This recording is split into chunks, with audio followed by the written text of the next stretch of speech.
The red and blue lights from the police cruiser bounced off my old wooden fence, painting my front porch like a crime scene. Neighbors peeked from behind their curtains, whispering like I'd just been caught doing something terrible. And right behind those flashing lights, leaning against her shiny black SUV, stood Evelyn Grant, the HOA president, smiling like she'd just conquered another sinner. All this because I dared to sit on my own porch. What she didn't know was that one old piece of paper sitting in the county archives had already flipped the game, and when I finally played it, everything she'd built would crumble. When I bought my ranch, I thought I was buying freedom. My name's Mark. I'd spent 20 years in the city, and I was done with noise, rules, and fake smiles. The ranch sat at the edge of a neat little community called Maple Hollow, backed up against open Colorado fields. It was old, 150 years at least, with weathered barns, creaky boards, and a porch swing that sang when the wind hit right. The first morning there, I brewed coffee, leaned back, watched the sunrise spill gold over the hills, and thought, this was it. Peace. But peace didn't last. I noticed her the same morning, a black SUV parked across the road, windows tinted, engine running. I waved, polite. The window rolled down halfway, and a woman's face appeared, hair so stiff it didn't move in the breeze, lipstick sharp as her glare. She smiled, not kindly, but like someone who already owned me. Then she rolled up the window and drove off, slow, inspecting every inch of my fence as she went. By the time I finished my coffee, a note was taped to my front door. Bold black letters, porch furniture not approved. Remove immediately. Fine, $100. I actually laughed out loud. Who fines someone for a chair? But the laughter didn't last, because the next morning, another note appeared. This time, unnecessary noise, dog barking violation, code 22C. Fine $50. My dog had barked once at a squirrel. Once. I walked the neighborhood trying to meet folks. Most barely opened their doors. Some whispered, "Be careful," before shutting them again. That's when it clicked. This wasn't a community. It was a kingdom. And Evelyn Grant was queen. Within a week, my kitchen counter was covered in fines. Mailbox too rustic. Curtain color non-compliant. Even welcome mat too large. Total? Almost $1,000. That's when the knock came. 2 cops, hands resting near their belts, said they'd gotten a disturbance call, non-compliance with community regulations, behind them. Evelyn stood in the street, arms folded, that same smirk plastered on. I told the officers calmly, This is my land." They didn't answer, just exchanged looks and walked away, leaving me under that red-blue glow. Message received, she had the law on speed dial. The next morning, a letter arrived threatening foreclosure due to repeated violations.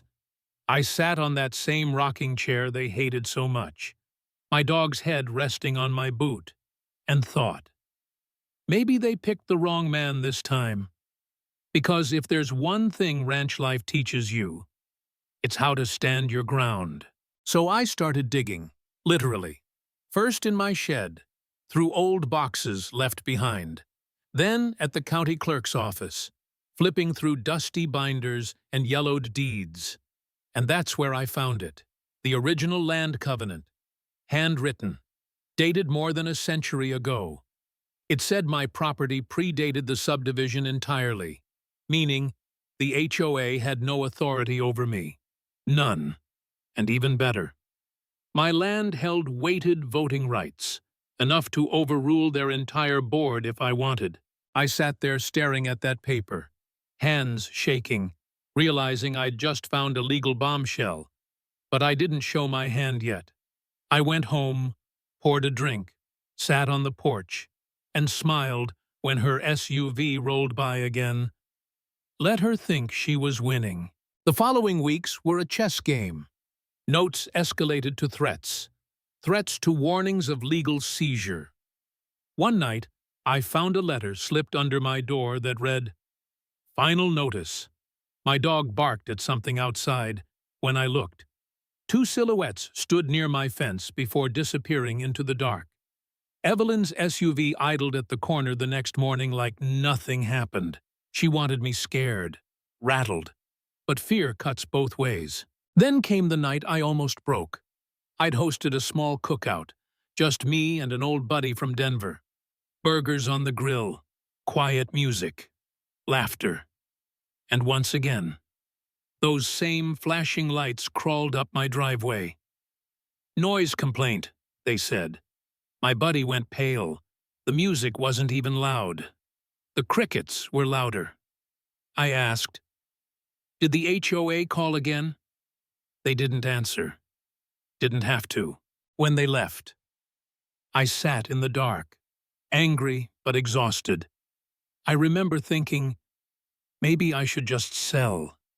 Start over somewhere farther, quieter. Was I really going to fight an entire system over some porch furniture and barking dogs? Maybe I was the stubborn one. Maybe peace meant letting go. That thought hurt worse than any fine. But then I looked around, at the porch I built with my hands, the field stretching beyond, the dog I'd raised since a pup, and I felt something shift. They wanted to strip me of everything that made this place home. And that I couldn't forgive. The next morning, I was back at the county office. I spent hours copying documents, verifying signatures, printing records. Every line of that covenant proved the same thing. The HOA didn't own me. And for the first time, I wasn't just defending my land. I was preparing to take back control. When the next HOA meeting came around, I parked my truck outside the pristine clubhouse. Inside, rows of neighbors sat stiff, eyes down. At the front table sat Evelyn, flanked by her little council, clipboards, suits, and smugness. The air smelled like bleach and fear. "Mr. Lawson," she said sweetly, "we need to discuss your repeated violations." I nodded and sat where they pointed, a lone chair in the center like a defendant in court. She read from her list: porch, mailbox, curtains, dog, each word sharp as a knife. Then she leaned forward and said, "This community is about order. You, sir, are chaos." I could have shouted. I could have thrown the chair. But I didn't. I just smiled and said, "Thank you for your time." Then I stood up and left. And judging by the whispers that followed, that scared her more than anything. Because calm means confidence, and confidence means control. After that meeting, the harassment tripled, notes nailed to my fence, envelopes stuffed under my wipers, even rumors that I was unstable. Neighbors avoided eye contact in public, but I caught glimpses of sympathy. A few quietly said, "We're with you." That was enough to keep me going. Then one afternoon, a neighbor named Henry showed up, gray hair, shaking hands. He said, "She's done this before, ruined families, forced people out." His voice cracked when he said he'd sold his house years ago just to escape her fines. "If you beat her," he whispered, "we all win." That night, I sat with his words echoing. Maybe this fight wasn't just mine anymore. The next HOA meeting was different. The room was packed, tension thick. Evelyn opened with her usual speech: order, unity, excellence. Then she pointed at me. "Mr. Lawson continues to violate community standards." The board nodded like puppets. She read off new totals, over $3,000 in fines, threat of foreclosure. The room buzzed.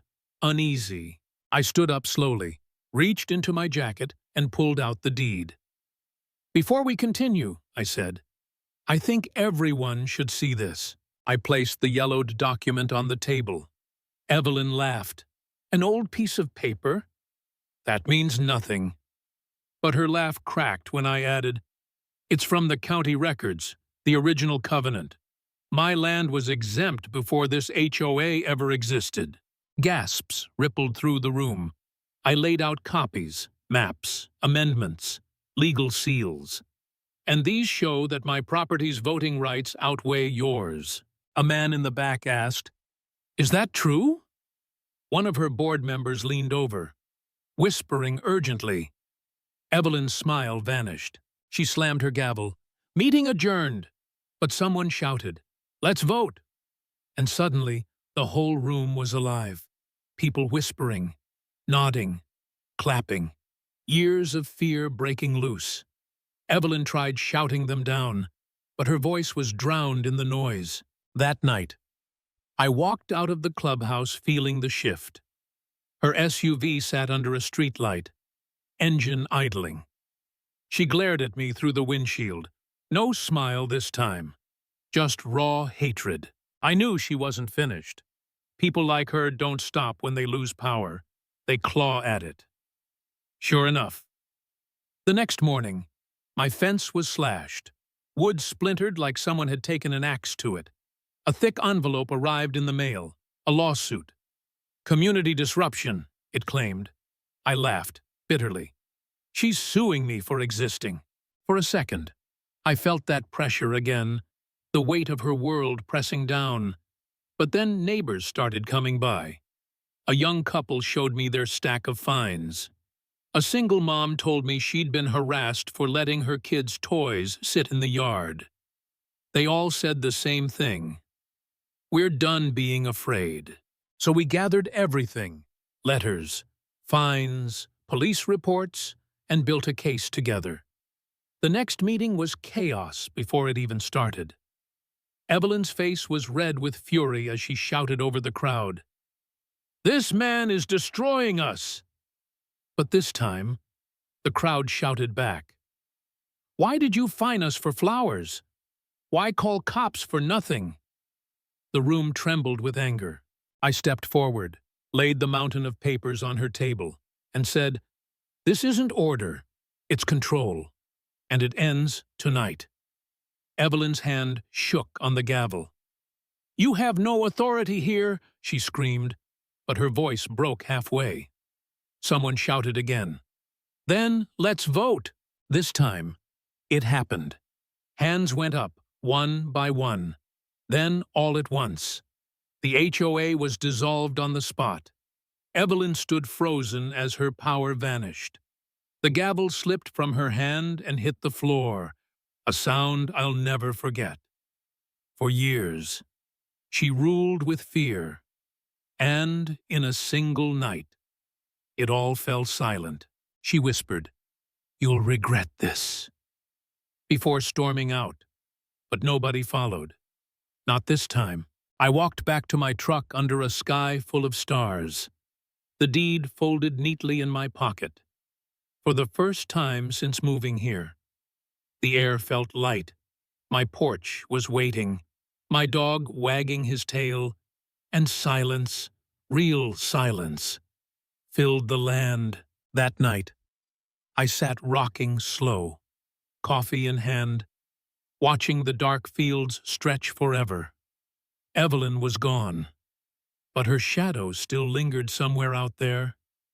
Maybe she'd try again in another town. Maybe not. But I'd learned something. Power built on fear collapses the moment people stop being afraid. And that's the truth behind every HOA drama. It's never about lawns or mailboxes. It's about control. You just have to decide when enough is enough. Because, in the end, as I tell every viewer of HOA drama unfolded, freedom isn't handed to you. You have to stand up and claim it.